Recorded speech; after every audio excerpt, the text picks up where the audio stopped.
Supondo aqui, fazer um exercício mental. Ganhou, você ganhou ano que vem, caso você venha se candidatar como presidente mesmo, você ganhou. Qual que seria o seu plano de guerra aí? Porque vai ser uma guerra, se você quiser mudar o sistema de verdade, porque o sistema não vai querer mudar. E foi isso que iludiu muita gente no voto com o Bolsonaro. Claro. Porque ele disse que ia bater de frente. Ele ia pra guerra, caralho, mas aí colocou o Aras, tá ligado? Não foi pra guerra, tá ligado? Não, pelo contrário, se vendeu pro Centrão. Sim, ele falou pro cavalo de Troia, falou, vem cá, entra aí, entra todos os cavalos que derem. Então veja, essa é a pergunta. Então o que eu tô tentando fazer com vocês hoje aqui à noite? A gente podia estar conversando de coisas mais agradáveis, não é? Pra mim é super agradável. Eu tô falando, mas eu tô tentando dizer, olha, aqui tem que dizer de onde vem o dinheiro, quanto custa, tô cutucando que a herança não paga e tal, por quê? Eu tô baixando a bola do cidadão que está prestando atenção em mim, que é a primeira providência da guerra contra o sistema é você não mentir. Então a eleição, a relação do candidato com o povo é telegráfico, o discurso é curto, é breve, é simbólico, é emocional, mas isso não pode levar ao ponto, como tem acontecido no Brasil, de eu despolitizar de tal forma que o cara acredita que eu sou o salvador da pátria. Sabe qual é o resultado? Eu sou um mentiroso e no dia seguinte ele vai tirar o apoio de mim no primeiro dia. O sistema vem para comer meu fígado e as pessoas que me deram poder vão estar se sentindo traídas porque eu menti. Tá aí o Bolsonaro. Exatamente. Só não caiu ainda porque comprou o Centrão e está garantindo a custa de bilhões de reais, saiu hoje na Folha, 20 bilhões de reais de orçamento paralelo, clandestino, que é simplesmente 2/3 de tudo que está sendo gasto no Brasil. Estão sendo distribuídos pelos deputados desse tipo de coisa, roubando um terço, a metade. Tratoraço, quer comprar trator por aí afora, quando a grande questão é socorro emergencial, vacina, sabe? Crédito para microempresas sobreviver à pandemia. 20 bilhões estão sendo gastos comprando trator superfaturado para distribuir para prefeito no interior e tal. É tipo um mensalão onde o Exatamente Bolsonaro a mesma coisa. Não tem como se fuder, porque o ônus de se fuder foi em quem fraudou a licitação de trator. Pronto. Mas o Bolsonaro sabia que esse tanto de verba seria usado para isso. Tá sabendo porque ele era desse baixo clero. É tudo coleguinha dele. Pode crer. Tudo coleguinha dele, 28 anos. Eu fui contemporâneo dele. Então veja, a primeira providência para enfrentar o sistema, moderar a promessa e apostar na inteligência do povo. Repartir o tamanho da dificuldade e anunciar o que vai fazer. Essa é a segunda etapa. O que eu vou fazer? Toda tragédia tem um lado bom. Isso é da sabedoria popular. Em toda tragédia, em toda coisa ruim, tem um lado bom. Qual é a tragédia brasileira? A quebradeira geral atingiu o coração do Pacto Federativo. Opa, que diabo é isso? É assim. Opa, gostei dessa, vai lá. União Federal, Estados e municípios. Então, por exemplo, na saúde, o município faz a atenção básica, o Estado faz a atenção hospitalar, e a União faz o financiamento, o regramento, etc., a imunização, blá, blá, blá. Então, esse Pacto Federativo brasileiro está um caos. Tem 23 estados brasileiros dos 27 quebrados. Quebrado significa aí a saúde que não está funcionando, a educação que não está... Está aqui, São Paulo, greve de 120 dias de professor, o Ceará paga um salário maior do que o professor de São Paulo. O que não quer dizer que é o salário que os professores merecem. Por favor, não me entendam mal, mas nós pagamos, sendo o estado mais pobre, mais do que São Paulo. São Paulo faz 8 anos que não dá reajuste aos policiais militares. E por isso está aqui com a água no pescoço para quebrar. O Rio já quebrou, Minas Gerais já quebrou, o Rio Grande do Sul já quebrou, o Rio Grande do Norte já quebrou e por aí 23 estados. Então esse é o tamanho da tragédia. Aqui está a semente da virada. Qual é? Eu, em vez de negociar com os deputados em Brasília, trancado em gabinete sem o povo assistir, eu entre a eleição e a posse descanso 2 dias, né? E vou trocar um redesenho do Pacto Federativo, vou restaurar, na prática, concretamente, vou restaurar a condição dos municípios e dos estados poderem investir e qualificar, que estão estrangulados por conta de uma coisa que eles não sabiam como manejar, dívida. Aí eu já calculei, de novo, vamos lá, chato pra cacete, mas você tá me perguntando como. Porra, não tem nada de chato nisso, detalhe. E eu vou insultar os candidatos que vão dizer, não vai nenhum passar na lambança. E eu vou, e aí, como é que vai fazer? Aqui eu vou propor isso aqui, ó, vou aumentar o tributo sobre heranças para 29%. A alíquota do imposto de renda para os grandes vai ser 35%. Eu vou arrecadar 70 bilhões cortando 20% das renúncias fiscais que vocês entregaram aí de gente que não devolve nada para o Estado, nem para a população, nem nada, e 300, você acertou, 10 Bolsa Família. Eu vou cortar 30%, ou 25%, ou 20%, vamos lá. Por que não cortar tudo disso? Tirar? Porque muitas vezes é um incentivo para gerar um emprego. Quando tem correspondência, por exemplo. Eu sei muito disso porque o Ceará tem, por exemplo, é sede da Grendene. A Grendene é uma empresa de calçados que transformou o Ceará no principal exportador de calçados do Brasil. O Ceará não é sede da matéria-prima, que os calçados da Grendene, por regra, são petroquímica. O Ceará não tem uma gota. E não é sede do mercado consumidor. Então é produzido lá, mas vendido fora. E a matéria-prima vem de fora. Como é que ele vai lá para o Sobral, a minha cidade? Eles empregam 30 mil conterrâneos meus. Porra, gente pra caralho. Muita gente. Então como é que eles foram fazer o que lá? Eu tenho que compensar que lá não é a matéria-prima e tenho que compensar que lá não é a sede, porque eles vão gastar mais com frete para trazer a matéria-prima, com frete para levar a matéria. E eu tenho a ferramenta da renúncia fiscal como um mecanismo de fazer. Mas tem uma correspondência. O cearense sabe que esse imposto aí foi trocado por emprego. Entendi. Percebe? Aí você, qual é a cidade que tem o melhor IDEB do Brasil, melhor educação pública do Brasil? Vai no Google, Sobral. Por quê? Porque a grana da Grendene, do Estado, eu dispensei, mas a do município eu não dispensei. Aí Sobral tem dinheiro para fazer uma escola pública modelo. Entendi. E ganha prêmios internacionais e tal. Que isso eu escuto várias vezes de outras pessoas. Pode perguntar, independente. Que nem gostam muito de tu e eles... Não sou eu, sou eu. São os professores, são os estudantes, são sabe, eu apenas tenho orgulho de ter preparado esse ambiente político, de ter influído no desenho do projeto. E eu sou o cara que vai na frente, eu sou o brigão, eu tenho uma aresta para todo lado, sabe? Eu chamo o Michel Temer de ladrão, ele me processa, eu chamo o Eunício Oliveira de ladrão, ele me processa, eu chamo o Eduardo Cunha de ladrão, ele me processa. Eu não estou defendendo nada para mim. É só perguntar, tá bom, por que eu chamei o Eduardo Cunha de ladrão? O que é que eu tenho com isso? O Eduardo Cunha é deputado do Rio de Janeiro. Chamei porque ele é ladrão, ele está roubando dinheiro do povo. E assim, é o meu jeito de ser. E eu, para fazer isso, eu não tenho rabo de palha.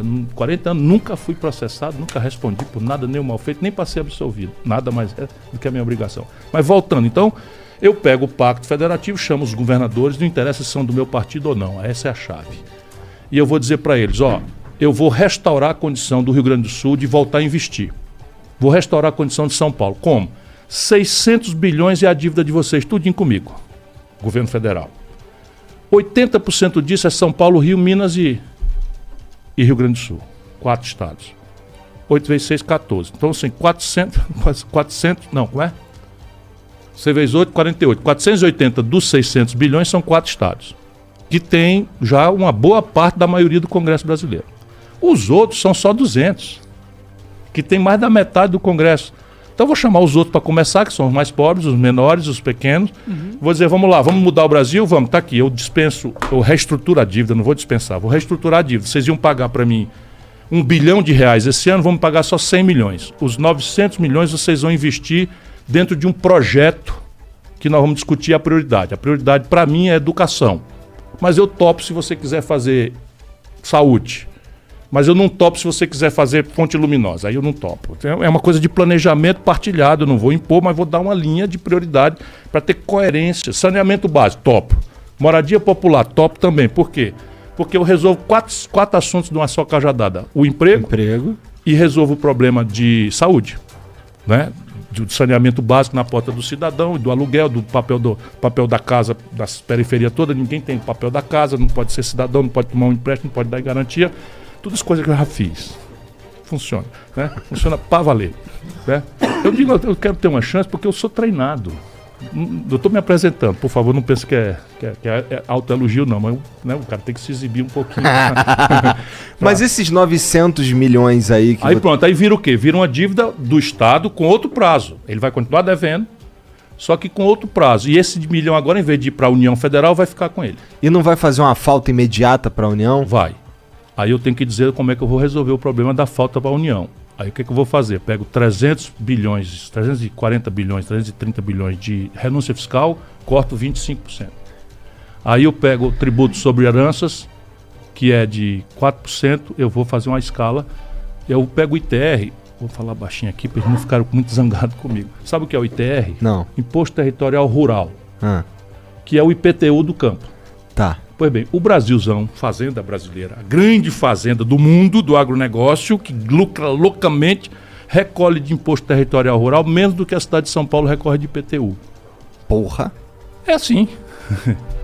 Então esses caras não vão dizer, olha, o cara agora vai querer cobrar imposto, cara. Eu estava descendo hoje de Campos do Jordão, ali pertinho de Pindamonhangaba, onde eu nasci, Taubaté e tal, não sei o que e tal, o gado ali. Onde é que já se viu criação extensiva de gado dentro da cidade? Sabe, dentro da cidade é para você ter uma estrutura de produção de coisa de valor agregado alto que se distribui ali, que é verdura, é cenoura, é beterraba, percebe? Só é assim porque... E é o que eu pretendo fazer. Não vai ser o governo federal, vai ser para os municípios. Então vai ser, a ITR vai mudar. E agora quem faz a planta de valores de São Paulo, da cidade de São Paulo, ou de Pindamonhangaba, ou de Taubaté, vai fazer a planta de valores da base rural. Simples assim. Hoje é algo federal. Federal, que não faz nada. Isso depois de 30 anos de governo de esquerda. Isso é um negócio de doido. A mentira da goela, a mistificação, a empulhação no Brasil é um ponto político. Então vamos lá. Depois você tem a tributação sobre o imposto de renda das pessoas jurídicas e físicas no lucros e dividendos. Isso é o seguinte, se a empresa faturar e reinvestir, isso é muito bom para a comunidade. É. Sim. Muito bom para a comunidade, então não tem que ter imposto. Mas se o dono, pessoa física, tira da empresa esse lucro e dividendo, é ou não é razoável que ele pague imposto de renda? É razoável e o mundo outros países... inteiro. Não, o mundo inteiro, para não dizer o mundo inteiro, só o Brasil e a Estônia não cobram. A Estônia é um pequeno país do leste da Europa. E de tanto eu falar aqui, está repercutindo lá. E o debate abriu no Congresso da Estônia para resolver. Sério? Sério. Só que eu já cobrei esse imposto aqui, Monark. Eu já cobrei. Eu era ministro da Fazenda do Itamar, eu cobrei. Aí, de repente, a dita esquerda de Goela revogou e nunca mais. E eu outro dia estava num coisa com o presidente de um grande banco, fica quase devassada a privacidade do cara, porque só são três. Eu estava conversando com ele, olha, desculpa, eu não sou inimigo de ninguém, pelo contrário, vai ver o que eu fiz de estimular empresas no Ceará. Eu chamo o Ceará porque é um lugar onde as pessoas podem conferir, esse cara é tão bom assim, é um mentiroso, é mais um picareta, é mais um demagogo. Eu acho que todo mundo devia ser desconfiado da população, do político.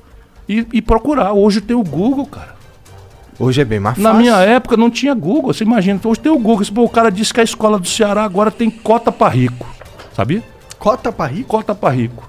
Então, como é que é? Uma cota ao contrário? É, uma cota ao contrário. Por quê? Porque nós começamos a escola de tempo integral, profissionalizante, com aquele estágio remunerado, profissões altissimamente modernas e tal.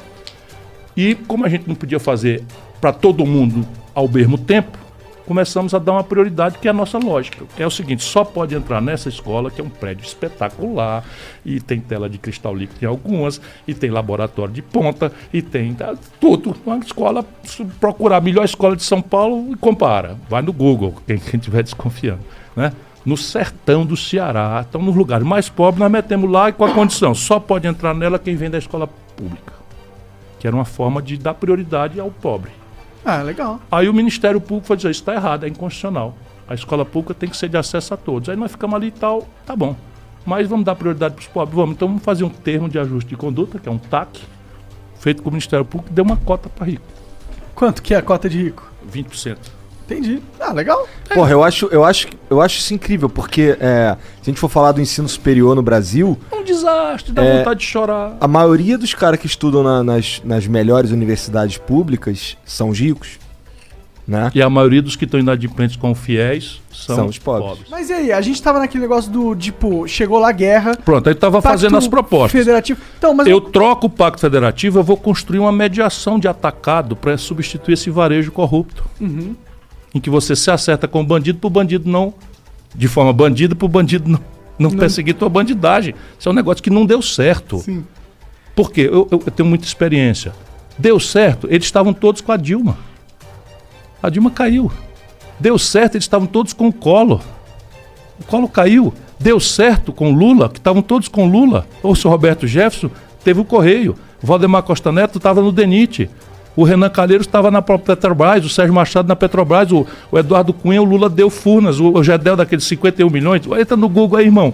51 milhões de reais. Salvador, apartamento, Gedel Vieira Lima. O Lula deu o Ministério da Integração e a Dilma deu a vice-presidente da Caixa Econômica. Deu certo, o Lula foi bater na cadeia, porra. Esse é o caminho certo do fracasso. Com certeza. Nem funciona para o país, que está aí em Pandarecos, e nem funciona para os caras.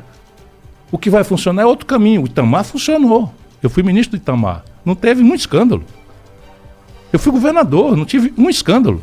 E os que eu tive, eu fiz o quê? Afastei o cara, mandei apurar. Num caso, o cara era culpado, problema do delegado de polícia. No outro era ele inocente, voltou e disse, olha, ele foi agredido. A política tem muita calúnia e tal. Sim.